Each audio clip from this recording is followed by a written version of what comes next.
সদস্য সুলতানা নাদিরা বরগুনা 2 মিনিট। আসসালামু আলাইকুম।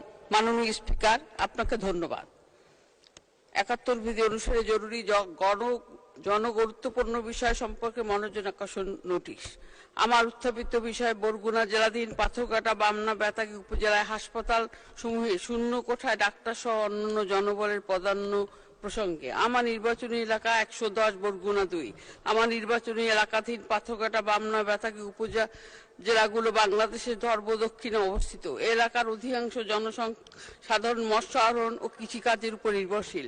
এখানে দারিদ্রতার হার তুলনামূলকভাবে বেশি। তা এই দরিদ্র জনসাধারণ অসুস্থ হলে তাদের চিকিৎসার একমাত্র ভরসা শশা, পাথরঘাটা, বামনা, বেতাগী উপজেলা হাসপাতাল। কিন্তু পরিতাপের বিষয় হলো এই উপজেলা হাসপাতাল সমূহ বর্তমানে ডাক্তার সহ অন্যান্য জনবলের যে বিশাল শূন্যতা তাহার চোখে পড়ার মতো। পাথরঘাটা উপজেলা স্বাস্থ্য কমপ্লেক্সে ২৯ জন ডাক্তার থাকার কথা থাকলেও এখন ডাক্তার আছেন মাত্র ৭ জন।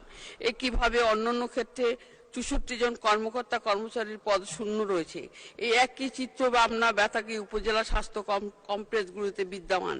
এছাড়া বিভিন্ন ইউনিয়নে অবস্থানরত সাব সেন্টার, উপস্বাস্থ্য কেন্দ্রগুলির অধিকাংশ ডাক্তারদের অভাব দীর্ঘদিন যাবৎ বদ্ধ রয়েছে। এগুলোতে ডাক্তার পদায়নপূর্বক চালু করা প্রয়োজন। এ বিষয়ে আমি মাননীয় স্বাস্থ্য ও পরিবার